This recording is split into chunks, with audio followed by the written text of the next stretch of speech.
Assalamualaikum warahmatullahi wabarakatuh. Perkenalkan, nama saya Rian Andika dengan NIM C1 channel 21184. Di sini saya akan mempresentasikan kembali yang ini materi terakhir dari akuntansi syariah, yang ini fikih zakat. Sebelumnya terima kasih kepada Bapak Birmi Eka Putra selaku dosen pengampu mata kuliah akuntansi syariah.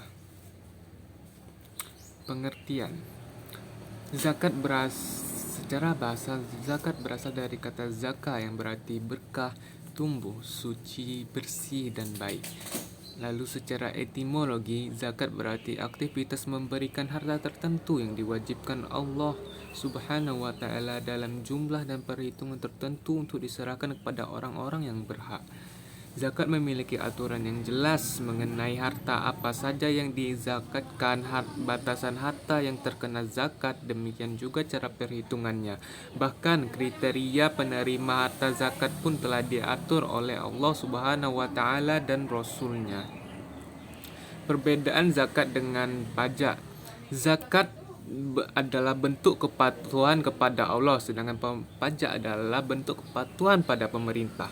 Lalu zakat, hukum asal zakat berasal dari Al-Quran dan hadis, sedangkan pajak diatur pada hukum perundangan.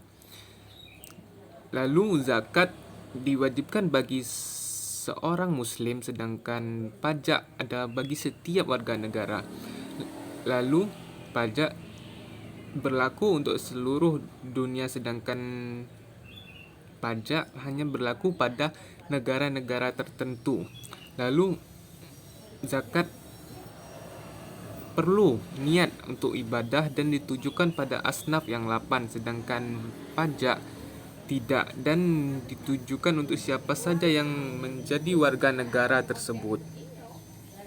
Sumber hukum zakat, ini surah At-Taubah ayat 103, yang artinya, ambillah zakat dari bagian harta mereka. Dengan zakat itu kamu membersihkan dan menyucikan mereka, dan berdoalah untuk mereka. Sesungguhnya doa kamu itu menjadi ketentraman jiwa bagi mereka, dan Allah Maha mendengar lagi Maha mengetahui. Jenis-jenis zakat ada 2. Pertama, zakat jiwa atau fitrah, yakni zakat yang diwajibkan kepada setiap muslim setelah matahari terbenam akhir bulan Ramadan. Lalu ada zakat mal atau zakat harta, yang boleh dibayarkan pada waktu yang tidak ditentukan, dikenakan atas harta yang dimiliki. Dalil jenis zakat ini pada hadis yang diriwayatkan oleh Ibnu Abbas, yakni barang siapa yang mengeluarkannya sebelum salat Id, maka itu zakat fitrah yang diterima. Dan barang siapa yang mengeluarkannya sesudah salat Id, maka itu termasuk salah satu sedekah dari sedekah-sedekah biasa. Objek zakat harta ada beberapa macam. Pertama, zakat binatang ternak atau zakat an'am. Lalu ada zakat emas dan perak. Ketiga, zakat pertanian. Keempat, zakat barang tambang dan barang temuan serta hasil laut. Lalu ada zakat perdagangan, zakat produksi hewani, zakat investasi, zakat profesi dan penghasilan, zakat atas uang, dan zakat perusahaan atau institusi. Penerima zakat atau mustahik dibagi atas 8. Pertama, orang-orang fakir. Lalu kedua, orang-orang miskin. Ketiga, pengurus zakat atau amil. Lalu ada para mu'alaf yang dibujuk hatinya. Lalu ke-5, untuk memerdekakan budak atau rikab. Lalu orang-orang yang berutang atau garimin. Dan orang yang berjuang di jalan Allah atau fisabilillah. Lalu terakhir adalah orang-orang yang sedang dalam perjalanan atau ibnu sabil. Hikmah zakat.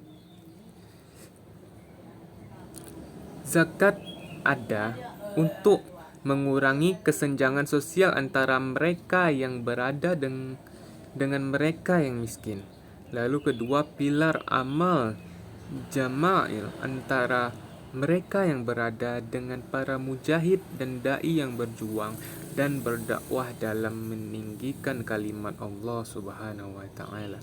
Lalu ketiga, membersihkan dan mengikis akhlak yang buruk. Keempat, alat pembersih harta dan menjaga ketamakan orang-orang jahat. Lalu sebagai ungkapan rasa syukur atas nikmat Allah Subhanahu yang Allah berikan. Lalu untuk pengembangan potensi umat dan dukungan moral kepada orang yang baru masuk Islam. Dan terakhir, sebagai untuk menambah pendapatan negara untuk proyek-proyek yang berguna bagi umat. Itu saja penjelasan materi dari saya. Apabila ada salah kata, saya mohon maaf. Wassalamualaikum warahmatullahi wabarakatuh.